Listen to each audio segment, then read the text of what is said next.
আসসালামু আলাইকুম এভরিওয়ান। যদিও তালের সিজন এখন শেষ হয়ে গেছে, কিন্তু তারপরও অনেকেই তালের রসটা ডিপ ফ্রিজে সংরক্ষণ করে রাখেন। তাই তালের সিজন ছাড়াও যে কোনো সময় কিন্তু তালের পিঠা বানিয়ে খেতে পারবেন যখনই মন চাইবে। আমি এই তালের রসটা ডিপ ফ্রিজে সংরক্ষণ করে রেখেছিলাম, সেই তালের রস দিয়ে আজকে পিঠা তৈরি করে দেখাবো।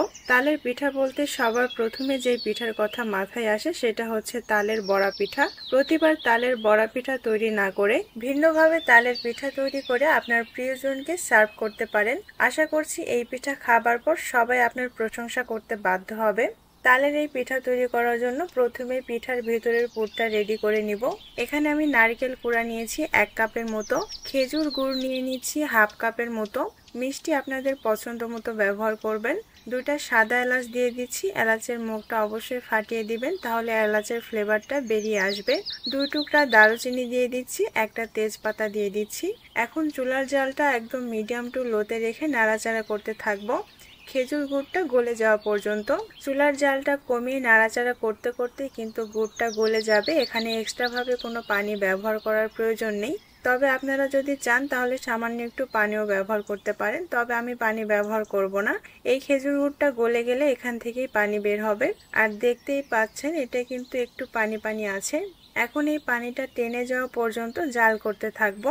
যখন দেখব পুরের মধ্যে পানি অবশিষ্ট নেই তখন চুলাটা বন্ধ করে দিব। এবার পিঠার জন্য আটা সিদ্ধ করে নিতে হবে। আমি মেজারমেন্ট কাপের 1/2 কাপ তালের রস নিয়েছি, আর আমার কাছে চালের গুঁড়া ছিল শুধুমাত্র 1 কাপ পরিমাণ। এটা ভিজা আতপ চালের গুঁড়া ছিল। এই 1 কাপ চালের গুঁড়া দিয়ে পিঠার কাই তৈরি হবে না, কারণ চালের গুঁড়াটা একদমই ভিজা ছিল। ভিজা চালের গুঁড়ার মধ্যে যেহেতু পানি থাকে তাই চালের গুঁড়ার পরিমাণটাও বেশি লাগে। শুকনা চালের গুঁড়া হলে চালের গুঁড়ার পরিমাণটা কম লাগতো। আপনারা শুধুমাত্র চালের গুঁড়া দিয়ে এই পিঠা তৈরি করবেন, তাহলে পিঠার বাহিরের আবরণটা অনেক বেশি ক্রিস্পি হবে।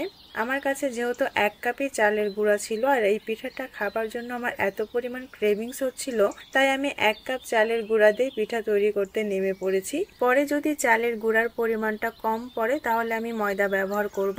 আর এই পিঠা তৈরি করার জন্য তালের রসটা একদম ঘন ব্যবহার করবেন, পাতলা তালের রস ব্যবহার করবেন না। পাতলা তালের রসের মধ্যে পানির পরিমাণটা বেশি থাকে এবং তালের রসের পরিমাণটা কম থাকে, সেই ক্ষেত্রে কিন্তু পিঠাটা খেতে অত বেশি মজা হবে না। আমি তালের রসের মধ্যে 2 টেবিল চামচ চিনি আর সামান্য একটু লবণ ব্যবহার করেছি। এতে করে পিঠার বাহিরের আবরণটাও খেতে ভালো লাগবে, তবে আপনারা চাইলে স্কিপ করতে পারেন। আমি যতটুক পরিমাণ ময়দা প্রয়োজন হয়েছে ততটুক পরিমাণ ময়দা ব্যবহার করে পিঠার ডোটা তৈরি করে নিয়েছি।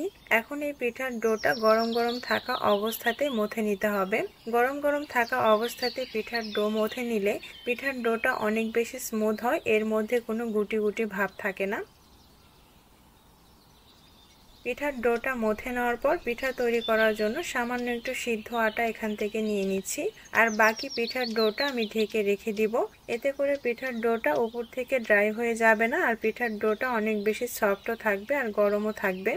আমি আজকে হাত দিয়ে আপনাদেরকে পিঠা তৈরি করে দেখাবো, তবে আপনারা চাইলে প্রথমে রুটি তৈরি করে নিতে পারেন। তারপর সেই রুটি থেকে কৌটোর মুখি দিয়ে ছোট ছোট করে লেচি কেটে নেবেন, তারপর সেই লেচি দিয়ে এই পিঠাটা তৈরি করে নেবেন। তবে আমি আপনাদেরকে বলবো ওইভাবে রুটি তৈরি করে লেচি না কেটে হাত দিয়ে পিঠা তৈরি করার চেষ্টা করবেন, তাহলে পিঠার মধ্যে কিন্তু ফেটে যায় না।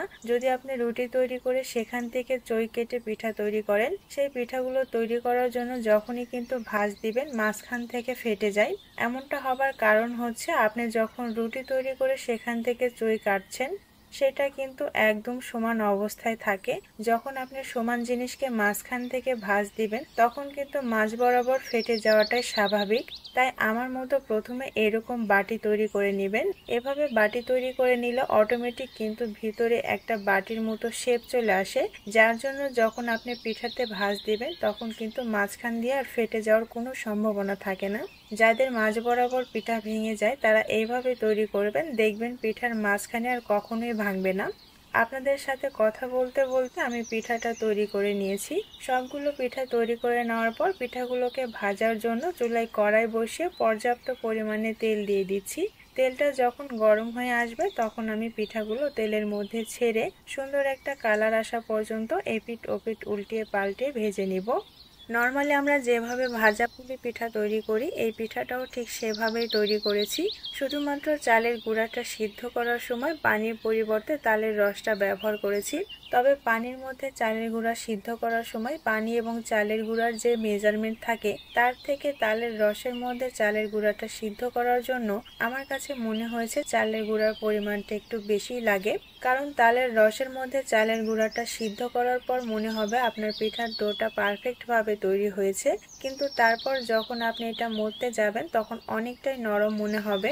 যদিও আমি সম্পূর্ণ পিঠার ডোটা চালের গুঁড়া দিয়ে তৈরি করিনি, ময়দা ব্যবহার করেছি, তবে আমার কাছে এমনটা মনে হয়েছে। তো আপনাদের সাথে কথা বলতে বলতে আমি সবগুলো পিঠা ভেজে নিয়েছি। বাহিরে তালের ফ্লেভারযুক্ত মুচমুচে আবরণ আর ভিতরে খেজুর গুড়ের ফ্লেভারযুক্ত নারিকেলের পুর। তাল এবং খেজুরের ফ্লেভার দুটা মিলিয়ে এই পিঠাটার স্বাদটা যেন অসম্ভব রকম বাড়িয়ে তুলে। তাই একবার যদি এই পিঠা আপনারা তৈরি করে খান, তাই প্রতিবারই যখন তালের সিজন আসবে একবার হলো এই পিঠাটা তৈরি করে খেতে মন চাইবে। আজ তাহলে এখানেই বিদায় নিচ্ছি। শীঘ্রই ফিরবো অনেক অনেক টিপস সহ নতুন কোনো রান্নার রেসিপি নিয়ে। সেই পর্যন্ত লাইক, কমেন্ট এবং সাবস্ক্রাইব করে রেসিপি বাই আনাবিয়ার সাথেই থাকবেন।